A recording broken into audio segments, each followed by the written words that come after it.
And good afternoon and welcome to Lambda Weekly. I'm Dave Taffet here in the studio with Lerone Landis. The late Patti Fink was kind of late for work this week, so she's making up some time and she's working this afternoon, so she is not here with us today.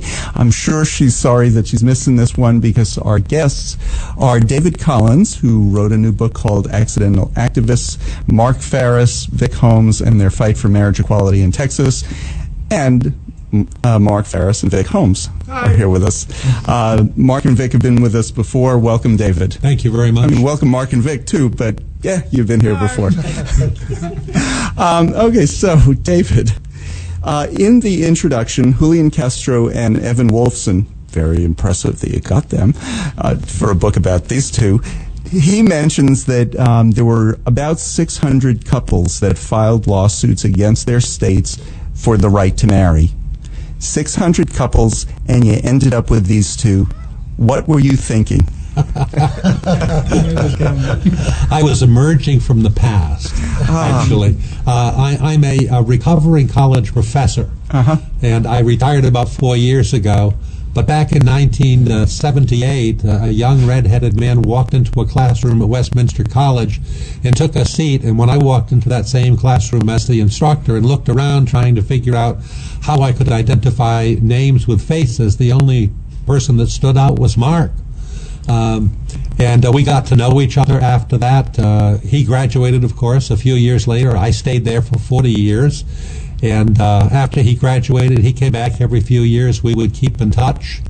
Then when the suit started, I started offering encouragement on Facebook.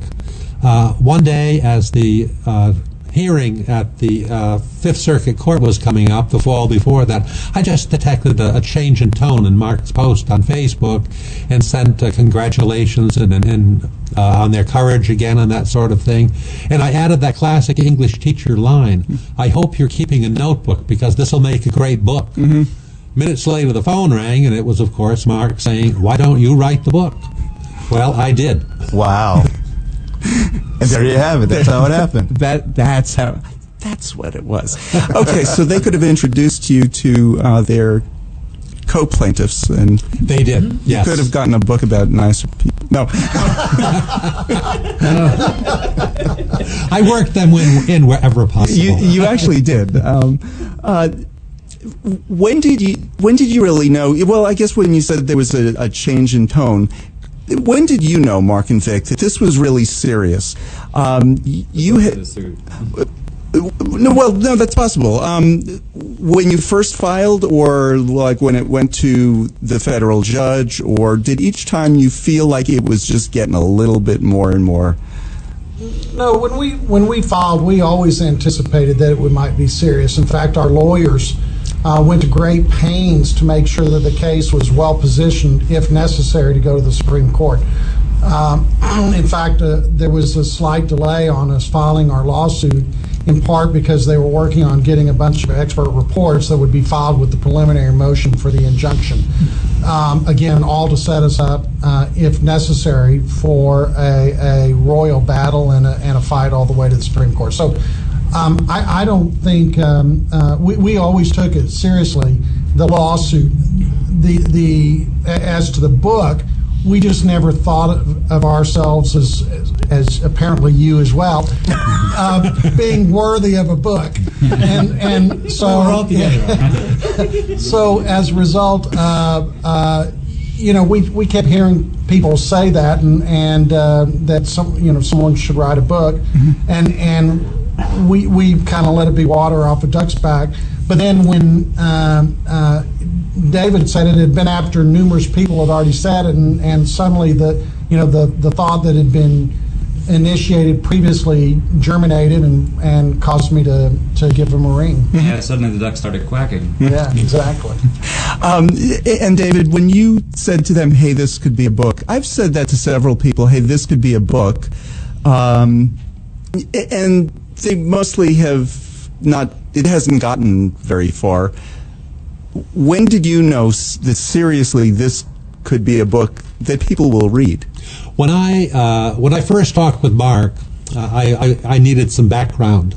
I had known Mark for at this point, 30 plus years, I suppose. Had never met Vic.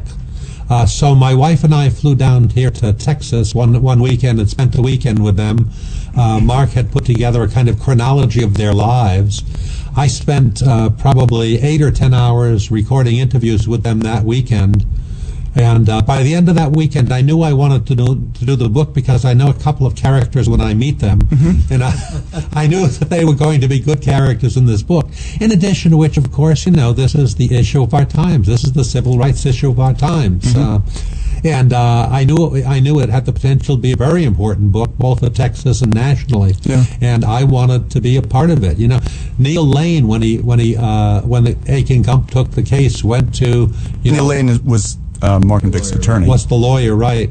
Went to the management at Aiken Gump and said, "I want to be a part of this. This is going to be important." And I think I felt exactly the same way. Since this case isn't the one that ended up in the Supreme Court, I would think that maybe some publishers were like, okay, the only ones we want to talk about are the ones that ultimately got the law changed. How was your publisher when you pitched the idea to them? It was amazing to me. I sent a proposal to the University of North Texas Press and addressed it to Ron Chrisman, and I think I had an email back within an hour. And essentially, he said, "I want to do this book with you." Wow. I think he recognized right away that this was going to be Texas history, and indeed, that was prophetic, of course. And after that, he was very encouraging. He wanted me to enter a writing contest at the Mayborn Literary Nonfiction Contest, which I did. I submitted, I think, the 5th chapter, which tells the story of Texas arguments at the 5th Circuit Court in New Orleans. One of the first chapters I actually wrote, and I won first prize in that contest, which gives you a provisional contract. So from that point, we were off and running. And his encouragement has been instrumental in getting me through the process. Well, the fact that it won too. I mean, these aren't people that are just kind of walking in. These aren't people that are just walking in off the street to read what you wrote. These are professional writers, professional novelists going through your stuff, editors who are reading this critically, and they felt that there was definitely a book here that needed to be done, a story that needed to be told. And Vic, you work at University of North Texas, so I guess you thought, well, that's the end of my career. Yeah, we had a discussion about that too. But I didn't actually know that the Mayborn competition was part of UNT until almost the night that we went to the competition to see if he had won, because Mayborn is not the name that I normally associate with UNT. Yeah, and really I'm joking about UNT, but they have the LGBT archives up there, and it's becoming an amazing collection. They put together a museum quality display that was on exhibit at Dallas City Hall for a month, and that's going to be going to several other venues because it's that good. People have seen it and said, "Ooh, we want this at our library. We want this at in our building, in our office building." So it's going to be traveling around a little bit. But UNT actually understands the importance of LGBT history in Texas as being part of Texas history, which is interesting for a state school in Texas. It's not what you'd expect, but it's one of the few LGBT archives that's so comprehensive anywhere in the country. It makes it great to work with them because everyone there is so supportive. Yeah. My alma mater. Going back to when you thought, or what I was saying was, when did you realize it was serious? And I know you went into it seriously, but then several other suits against the state started getting filed. Mark and Vic, did you think that was going to screw up your case? And David, when you heard that happened, although I guess you came into it after that happened, but Mark and Vic, did you think, okay, this just kind of changes things a little bit, or might? Well, you're a little wrinkled, yeah. Yeah, of course. We went through some excruciating discussions and decisions on whether we wanted to pursue the lawsuit. And then once we finally did and took the risk, then to find out that there might be other lawsuits that were then filed, one of which was by two straight guys, apparently on some lark. Did it turn out to just be a lark? Because when I spoke to them, they were very serious about it, and yes, we want to get married, but we're straight. Well, they didn't want to get married to each other. They wanted the right to marry, but they weren't wanting it for themselves. Right. So that was what they told us. Whether they had good intentions or ill intentions, they clearly were not the best representative for this cause. And then result was you had that case, plus then you had another case that was filed where they were seeking a class action lawsuit, and class actions have a lot of procedural delays, and so from a concern for the cause that we would get a decision as quickly as possible and get marriage equality in Texas as soon as possible, we did not view the other two cases as the best alternatives. Furthermore, if we were all consolidated, that would be delayed, and if we weren't consolidated, the idea that one of those would go, that we would have taken all those risks in some ways for nothing, and it was worrying. I mean, there's just no way to put it otherwise. But the nice thing is our case, and I'll add, which is in the book. The judge who had the other two cases out of Austin, Judge Sparks, was very anti this case. As I recall, he said something, why would you think y'all can change an institution that's been around for thousands of years? From the point of view of a writer looking for conflict, that's what interested me about that whole situation. Texas looking to try a marriage equality case in a more friendly venue, so that they'd get a ruling that they would have liked more than what they got in San Antonio, or at least a fair hearing. Even though judge shopping isn't particularly legal in Texas, it's kind of done a lot. They didn't judge shop anyway. We didn't judge shop. No, you didn't. You didn't. Texas was clearly. Your classmate. Manipulate the system. Yeah. Your classmate did. And by his classmate, I mean Greg Abbott. Right. Yeah. He's then Attorney General. Who was Attorney General? And I'm not kidding. You were actually classmates. Tell that story, because Greg Abbott leaves that out of his book. I don't know why. That was interesting. I did notice that. I did grab a copy of his book to see if I was in it, and I was very disappointed. Do you think you'll grab a copy of ours? That's a good question. I don't know. Send him one. Greg Abbott and I went to law school together. He was a year ahead of me. We were good friends. We would get together and have dinner or drinks almost every Friday where we talked politics. His wife would join us, and it was very lively, and it's what law students do. They talk politics, and we had a very enjoyable chat. But we didn't agree on anything. But he wasn't the cartoon that he is now. No. He, I never thought of him as I always thought of him as well thought out. His positions. I don't even remember now what we argued about, to be honest. But I never thought of him as anything other than a very smart, rational, intelligent individual. Well, when you were in law school, the New Deal was just over, so you were probably talking about some new programs like Social Security. Oh my God! Right. That's beyond harsh. Tell me about it. But then when get some of that dust off your shoulder. When he graduated and I was clerking up in Tulsa, my second year of law school, and he had just graduated, was studying for the bar. He was out jogging and he was hit by a tree, and it broke his back and left him paralyzed from the waist down. When I heard about that, I flew down to be by his side during the weekend, and then he was amazingly upbeat. I was impressed by his attitude. I don't think I would have had that attitude. He was smiling, joking, in the worst circumstance that one could almost find themselves in, and he had a very good attitude. When I've seen him, like in Austin at the opening of the legislature, they built ramps for him to get up onto the podium. He just navigated them like no big deal, and he does have this very upbeat attitude about everything, which is admirable. Yeah. I think you've just seen a perfect example of the way Greg Abbott is treated in the book. Mark and Vic have always taken this attitude that today's enemy is tomorrow's ally.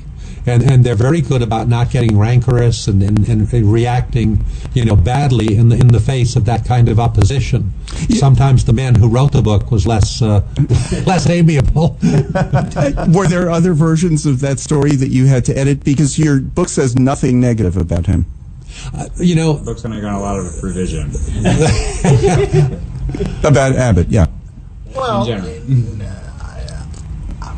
I don't think there is anything, strictly speaking, straight on negative about Greg Abbott. I think the negativity is inference. The fact that for many years he stopped sending Christmas cards to Mark after having established a pattern there about the fact that Mark reached out to him hoping to open lines of communication and he did not respond. About the fact that he pursued this case, knowing that Mark was a former friend. But I think the book one of the things that I've tried to do in the book is empathize. I'm a straight man, and I've tried to empathize and put myself in the shoes of Mark and Vic, two gay men reacting to this. I'm not sure I would react nearly as kindly. But what you'd said was by inference. But you just lay out those facts. It's facts. It is true that he stopped sending you Christmas cards. It's not true that stopped sending you Christmas cards. It's just strictly. Well, that's true. But I'll also say, we received one this last year. We did. And I don't know whether the cessation of the Christmas cards was a result of the lawsuit or not. It would seem to me difficult to think it wasn't, in part because we had exchanged Christmas cards ever since almost law school, and then all of a sudden they ceased. But they did commence again this past December. We need to take a break. We're talking to David Collins. He's the author of Accidental Activists, the story of Mark Phariss and Vic Holmes. Mark and Vic are with us too. I'm Dave Taffet here with Lerone Landis, and we'll be This is Rollins Gilliland, and I'm listening to Lambda Weekly on 89.3, and darn glad to be doing it. And this is Lambda Weekly. I'm Dave Taffet here with Lerone Landis, and we're talking to David Collins, whose new book. Is the book out yet? The book is officially published on August 15th. Copies are available at this stage of the game from the press if you order directly from them. And it's UNT Press, so that's correct. Up in Denton. Or you can pre-order on Amazon. Or you can pre-order it. You certainly can. Sure can. You guys just told me you're coming up on your 20th anniversary. Congratulations. Thank you. It's past mine too. And I was telling David before the show, I'm like, you know what? Which is the most interesting thing, one of the most interesting things of this case is the fact that you all even entered it. Was there hesitation on one of your parts? Did one of you have to convince the other to get involved, or were you both from get-go like, oh yeah, let's do this? Because a lot of couples that have been together a long time, I know some couples, one half absolutely wouldn't do it. My husband, he would be hesitant to do it. Because that's putting your whole private life out on public. Oh yeah, it's like you on Facebook on steroids. Yes. I had retired from the military by that point, and from my perspective, I had taken as many risks as I could while I was in the military, and I was done with taking those risks. But when this came up, I told Mark, if you want to do it, then we'll do it. If you don't want to do it, we won't do it. That's as simple as it gets, because whatever you want to do, there's no recrimination either way. And initially, because Mark had spearheaded essentially this particular movement, initially Mark, let's do it, let's go, and then things would happen in the news, or there was a gunshot or a lone gunman somewhere that was picking people off, and like, whoa, wait, maybe not, and then let's do it. So up and down, And ultimately, we both decided to do it, but we decided to do it together. Right. We had the lawsuit was actually filed in October of 2013, but we had committed the second week of July of 2013. Had talked with Frank Stinger actually about us finding a law firm a couple weeks before that, and he was the assistant general counsel at Aiken Gump and approached his firm to get them to do it, and then 2 weeks later he told me they would, and so that's how we wound up in it. But from that day of me talking to Vic and us telling Frank Stinger we were in, before it was filed, and we were absolutely in, submitted in, I had a fair amount of angst and waffling and ups and downs and second questioning. It's like the way some people probably are, and certainly the way I am if I'm thinking about another job or if I'm thinking about a house, all the pros and cons, and so that's what I was doing with this lawsuit, and frankly, it was excruciating.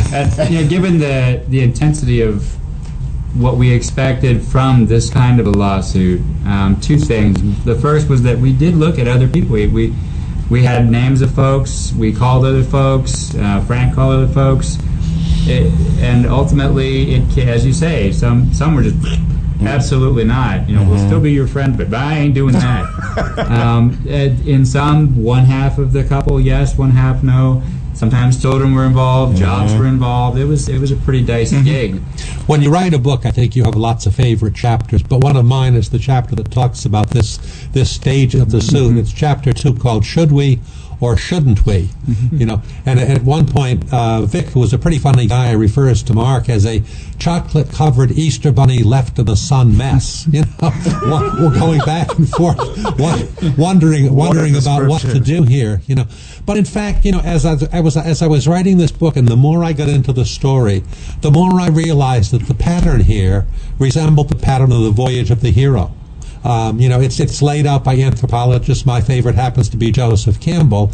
And, when you get the call to action, which came in this phone call with Frank Stanger, at some point or another, the heroes turn back and decide they don't want to do it. Like Luke Skywalker, when he's offered the chance to go off to become a pilot in the first Star Wars film, he says, maybe this isn't such a good idea. That idea of the reluctant hero who commits and then steps back and thinks about it, but then goes through and becomes a Jedi pilot in a word, or in this case, a marriage plaintiff. Same thing. I never tried to talk Mark into it either. I mean, I was good either way, but I didn't say, well, yeah, we really should or we really shouldn't. I mean, really, I really just left it up to him because this isn't something that I wanted to force anyone to do. I wouldn't want anyone to force me to do it.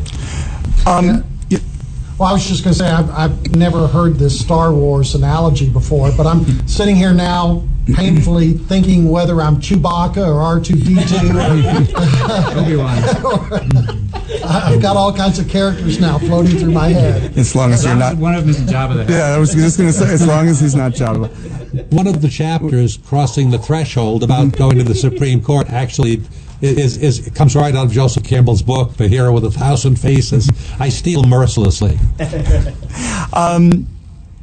No, you didn't. You did a lot of research for this book. But in doing that research, and especially since you are not a gay man, how closely had you been following the marriage equality fight leading up to Mark and Vic's case? Well, I think I followed it probably a little bit more closely than the average American. For example, I spend my summers in Maine, and I was aware of the first referendum in Maine when we were rooting for this. We couldn't vote in Maine. We were living in Missouri at the time, and began to follow it closely then. But I didn't have the knowledge that I needed to write this book at the beginning.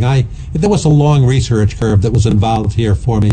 I had to learn a whole new language about law, I got used to reading, briefs and Supreme Court decisions. I had to learn a whole lot about, gay rights history. I had the general outlines. I'm old enough to remember Stonewall, and that sort of thing. But I just devoured books. I have sitting at home in my study still. My wife is thinking that I probably should move them somewhere else at this stage. But I have 4 plastic boxes of notes and articles that I printed out. Each one is about 2.5 feet long, so I suppose we're talking about something like 10 feet of file space, in addition to several shelves of books that I read in order to do this. Well, one of the great joys of having Dave do this project was I remember being a student of his and him giving me reading assignments. So once he said he would take this book, I then promptly went on to Amazon and I think ordered 8 or 9 books that the history of gays in the military. I mean, you can go through the laundry list of books that I thought that he needed to read to better understand where we were coming from, and I shipped those to him, and he had to read them. And I do have to include this. What was the first grade that he gave you when you were in his class? He gave me a C. It didn't go over well. There were points during this process when Mark gave me a C. I'm sure those are totally unrelated. Payback. A little bit of joy also editing some of his texts. So. I think there was a Star Wars film about this too, called The Revenge of the Jedi. Yeah, you make it clear in your book that there was lots and lots of editing that went on in this. This was not just their account, and that's what went out. What are some of the things that actually changed? Were there places where Mark and Vic said, "Ooh, he really doesn't get this gay thing," or was there places where you wrote it and you knew that this just isn't coming out right? The hardest chapter for me to write was the first chapter, which deals with Mark and Vic growing up. And I had reams of material. My chapters probably average between 60 and 70 pages. I had reams of material that I could have written a 150-page chapter. The first time I wrote it, it was about 35 pages, and I didn't like it, and Mark didn't like it, and Vic didn't like it. It wasn't complete, but I couldn't find an organizational principle. And it seems to me that when you're writing a book, there are 2 big decisions, there are many big decisions, but 2 of the biggest decisions are: how do you decide what gets included, and how do you decide what gets left out? And then once you've decided what gets included, how do you structure that? And I went back and forth. I rewrote that first chapter probably more than any of the other chapters. And ultimately what I figured out was that the organizational principle was really very simple. It's like that Bill Clinton moment when you tape something to the mirror and you say, "It's the economy, stupid." In this particular case, it was the fact that it dawned on me that when you are gay, and really I picked this up the first weekend in December that Mark and I and Vic talked extensively, society sends you 100 messages every day saying this is wrong, this is evil, we're going to get you for this, you're going to be hurt, in effect. And all those messages ultimately kind of sink in. And once I got that, and I began to write the first chapter, to revise the first chapter, it was pretty much rewriting entirely, I think, so that it focused on incidents that sent those messages. Incidents like the moment after a couple of nights after Mark buys his first house, and he comes home and finds a message on the answering machine saying, "Mark, don't go there, don't be gay." The implication being that if that happens, you're going to be hurt. The text goes on to talk there, as Mark told me afterwards, that from that time forward, driving back from a gay bar at night, he would check that rear view mirror compulsively, just to make sure that he wasn't being followed. You get that kind of feeling. Vic has similar anecdotes in the book about friends being found out in the military, and the fear that strikes into you because you know that OCI OSI. OSI, is going to grill that person to find out who else is in the network of gay people that they know, and you could be discovered, and your career would come to a too abrupt end. A million things like that. Mark talks, has told me stories about being Westminster, where he was a student and where I was a professor, about having to listen.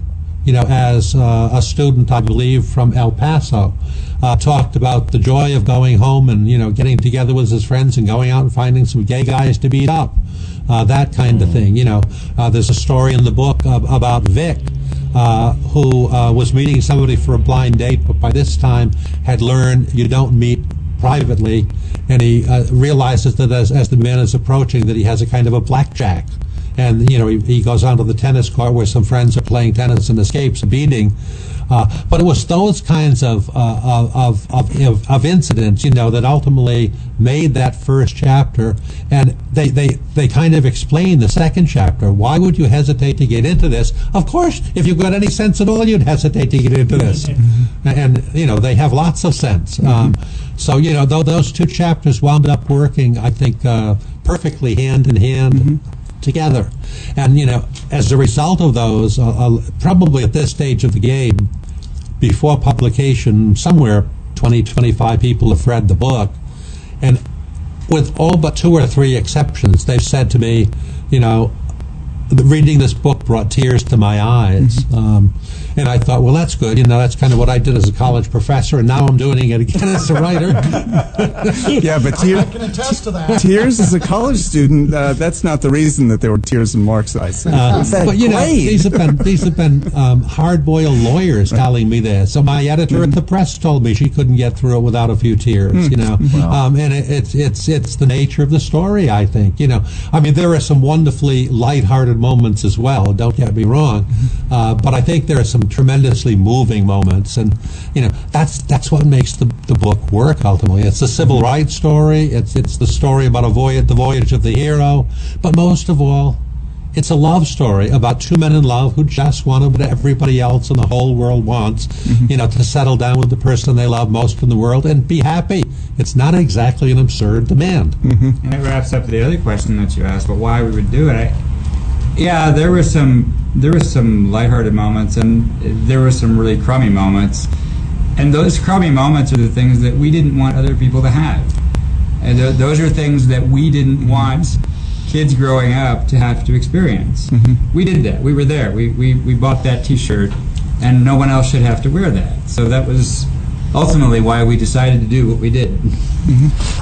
Something else for our listeners who can't see it because we're not on TV, but there's some gorgeous pictures in here, gorgeous photos of you guys. How did you submit them? What did you just give them to the press and to the publisher and say pick the ones you want? You can't see it. That was really.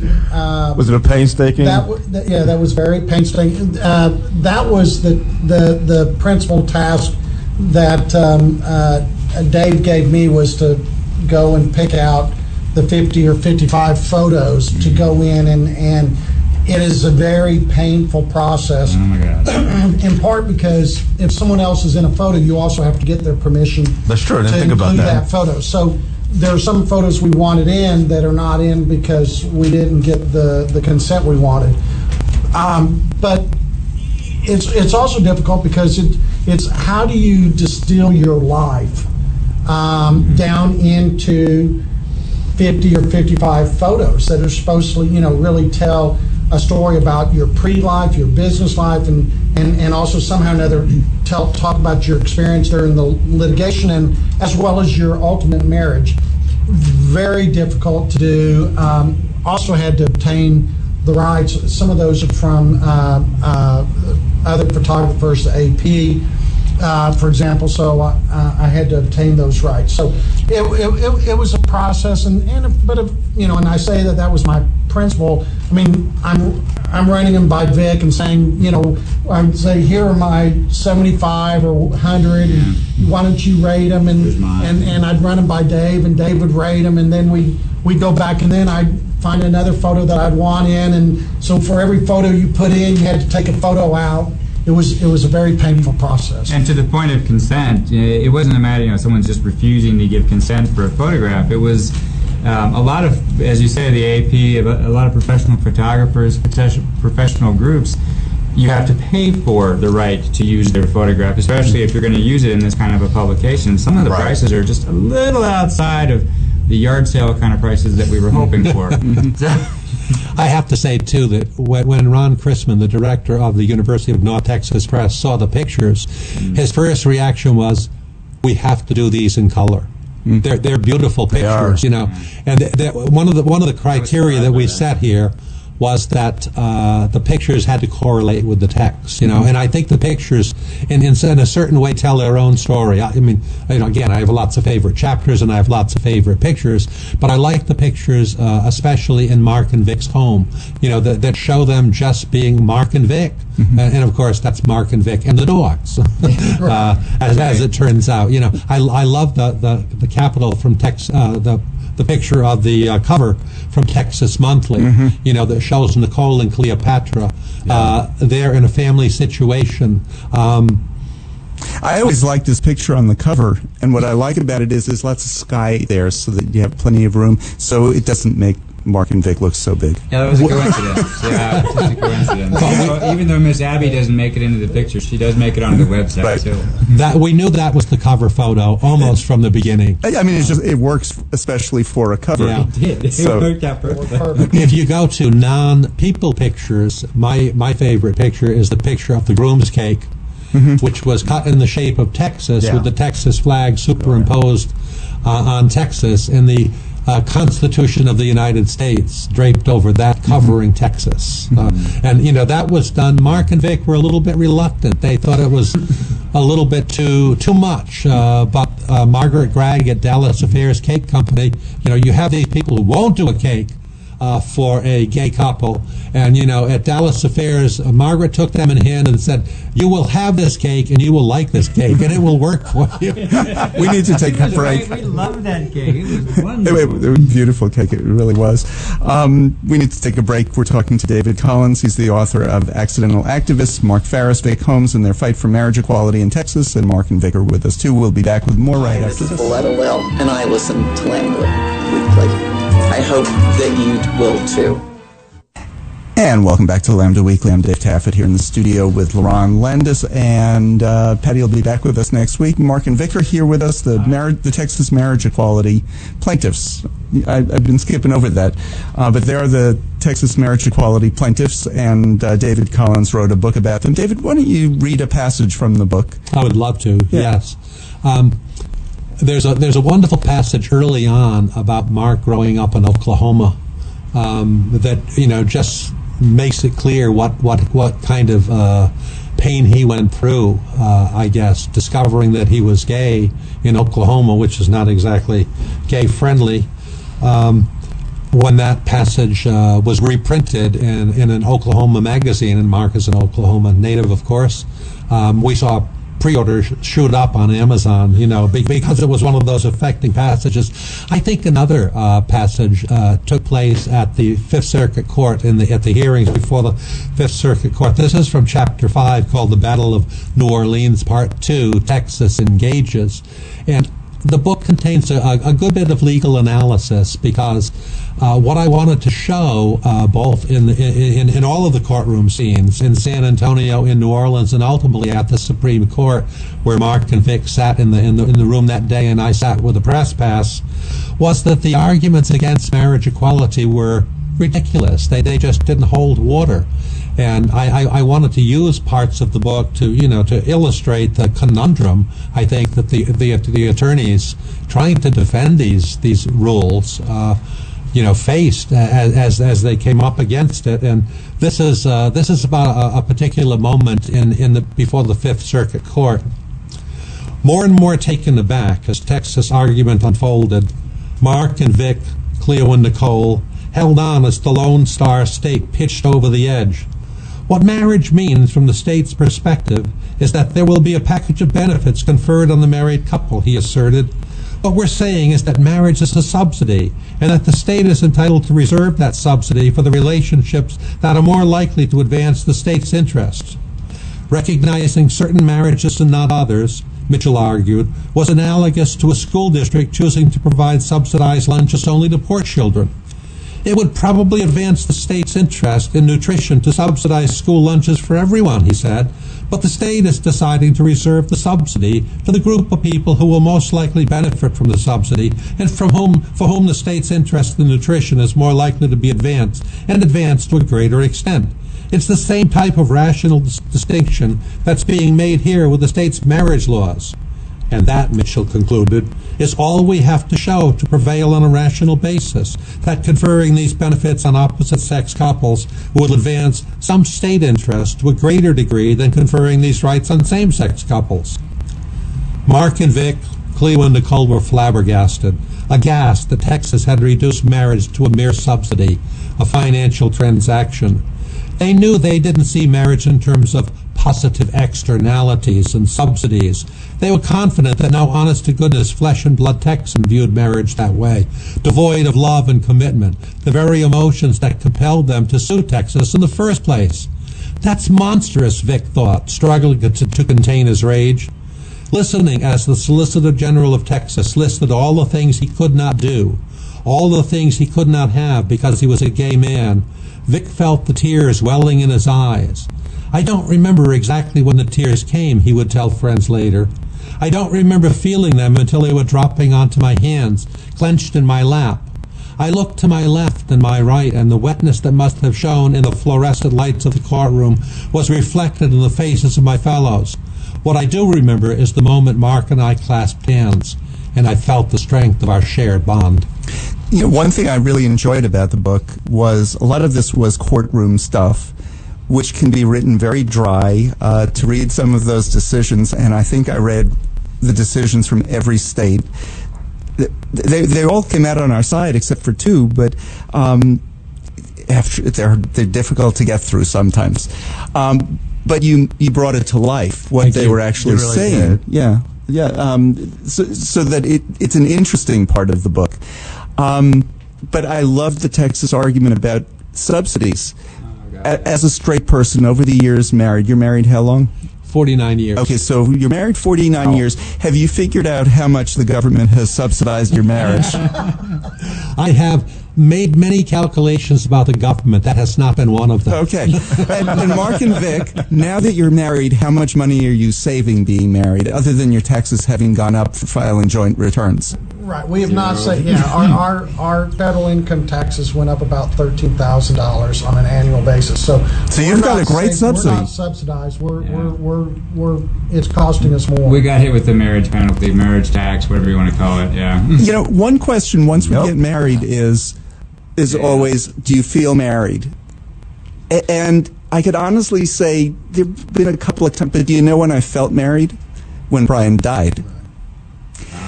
We were in the hospital, and somebody came over to me because he wasn't going to survive, and they said, well, are you married? And because I referred to him as my husband, and I said, yes. They said, marriage license? I said, oh, yeah, we're legally married. From then on, I was treated like a spouse, and it made a huge amount of difference. Absolutely. Because otherwise, they wouldn't give me information. They were not going to release the body to me. All those things, it was important. It wasn't a subsidy. It was me taking care of my husband. So yeah, and that's how we saw it too. It's never been a subsidy. It's always been about love. And I don't know about. I'm sorry that you went through that. And I can't imagine going through that. And I don't want to go through that. But I can say that over the years, it hasn't really changed for me. He's always been the same person that I've been in love with. He's always been the same cute little guy. Now, I'll tell you the one thing that Brian did that said, oh, yeah, we're married, that he never would have done before. So I'm going to my wallet and taking out some money. And I said, is there a reason you're taking money out of my wallet? And he said, oh, yeah, because I needed it. Never would have done that before. So, again, no subsidy there. Do not give Vic any ideas. Yeah, don't look now. I'm not writing any of this down. And you're sitting on a lower chair. I can't really see what your hands are. No, just keep moving. Nothing to see here. What are some of the things that surprised you, David, when you were, because you're a straight person, you had friends who were gay but hadn't really thought about it in terms of differences in rights and differences in what you can do as a straight couple, gay couple. What are some of the things that you learned in just thinking about it? I think the first chapter does a lot of that in terms of my surprise, I guess. And I think, it comes out in Kennedy's series of 4 monumental decisions, from Romer through Lawrence, through Windsor, through Obergefell. The word that keeps coming up is dignity. A couple of words, really. Dignity, and when my wife and I went down and talked to Mark and Vic that first weekend in December, as we flew back to Missouri at that time, the word that kept going back and forth between us was, nobody should have to struggle for dignity that way.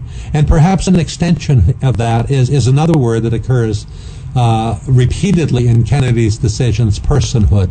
The opportunity to be who you are, the opportunity to be your authentic self, not to have to, as they did, come up with ways to hide their relationship. I mean, some of the ways they found were very clever and in a certain sort of way very funny. If Mark called Vic, a female friend's picture would appear on Mark's phone. Vic's desk was littered with pictures of this woman. If they wanted to say "I love you," they would say, what's the code for the computer or for the front door or something like that. There's a whole series of these things that in some ways are very funny, but just outrage me that anybody would have to go through that. I think every human being deserves to be who that human being is, whether it's an 11-year-old child realizing that he or she does not fit his or her, birth gender, or an adult realizing that, he or she is attracted to a member of the same sex. I think Kennedy deserves an immense amount of credit for recognizing those kinds of things early on, and for crediting the humanity of the LGBT population and for giving it legal sway over the years from 1996 on. One of the most frustrating things that you must have gone through, Mark and Vic, was after the case was heard by a federal judge in San Antonio, it then went to the Fifth Circuit. Fifth Circuit heard the Mississippi case, the Louisiana case, and then the Texas case in one day, but they never issued a decision. That was frustrating. That was, although I will say they did finally issue a ruling in our favor, but it was July 7th after the Obergefell decision. What was really frustrating was less that, but how long they took even to have our hearing. Every other circuit in the country expedited the process and would have a hearing and a decision within 3 to 4 months. We anticipated we would have a decision after our decision of the district court in February of 2014. We thought we would have a decision, a hearing and a decision before May 31st. We didn't get their calendar for our case until May 31st. And with a hearing not even set up until October, which they then delayed until January of 2015. So what was really excruciating to us was that that incredible delay as we watched other cases proceeding forward, and we were delighted that other states were getting marriage equality one after another that had been initiated long after us. We were happy for their progress. On the other hand, it was a constant reminder to us that we were still stalled, and that was annoying. Do you know my favorite part of the 3 cases that were heard? Because I was listening to it that morning. My favorite part we knew pretty much, we knew we had one judge, a second judge seemed to be on our side, but then there was the conservative judge. And when it got to the Mississippi case, Roberta Kaplan was pleading the case, and the conservative judge brought up a case that had reached the Supreme Court. And she said, well, as a matter of fact, I was the attorney on that case, and she was the one on the winning side. And he was just in awe of her after that. And you could just tell, okay, we give up on our side. And it seemed like... It was crystal clear in that courtroom that the justices, two of the three justices were going to rule in favor of marriage equality. Judge Smith, I believe it was, the conservative judge, has a long history of being anti-gay. He was a Republican organizer, I believe, here in Texas. In Houston. But he was in awe of Roberta. Oh yes. I mean, clearly they knew that she had argued that case. She had argued Windsor, and they paused for a moment to celebrate her in the classroom. And then, there was an African-American judge, Judge Graves, who, listening to arguments, for example, about the precedents of Baker, this 1971 precedent said, this is making me nostalgic for my 8-track tapes and my afro, and the whole courtroom exploded in laughter, I mean. And explain what Baker is, because it's basically a discredited case now. Yeah. But they still used a lot. One of the first, it was used right up until the end, even though it had, I think Judge Posner blew it out of the water, and even in the Sixth Circuit, the judge who wrote a dissent blew it out of the water and called it vampiric. She said if there's any ruling that deserves to, or order, whatever you want to call it, that deserves to have a stake driven through its heart, it's this one. But the Supreme Court in 1971 dismissed Baker v. Nelson for want of a federal issue. I believe that was the phrasing. Someone had challenged Minnesota's marriage ban, and Baker took it to the Supreme Court, and the Supreme Court basically dismissed it, as David Collins said, saying it was for want of a federal question. So from then on, that decision was used, that summary dismissal was used as a basis for claiming that there was no federal constitutional issue, and the Supreme Court had previously ruled on it. That was the basis. But as soon as you got to 1996 in Romer v. Evans in Colorado, decisions began to chip away against Baker until it was finally ultimately set aside with Obergefell. Right, with the stake in the heart. Well, that would have been entirely fitting. We are almost out of time. Give me another thing. Give me some things, though, that you learned about these two that surprised you. I'm not sure if they surprised me, because I knew Mark as a fairly mild-mannered guy from the very beginning. But I think what surprised me more than anything was their ability to be patient in the face of adversity. I suspect that I will never be known for my own patience. That seemed to me a kind of a guiding light. And we're just about out of time. Do you know what surprised me about Mark? Vic, not so much. When I met you, I knew this about you, that you were very mild-mannered. Being the marriage equality plaintiffs, I at first saw you as, real aggressive, assertive, and it surprised me how mild-mannered you actually are. So I guess you surprised me opposite. But you are. The book is Accidental Activist. Mark Phariss, Vic Holmes, and their fight for marriage equality in Texas. David Collins is the author. UNT is the publisher. And I want to thank you for being here. It's been a pleasure. Thank you. We'll be back next week with more Lambda Weekly. Our guest is, I don't remember either. Someone wonderful. And we'll see you next week.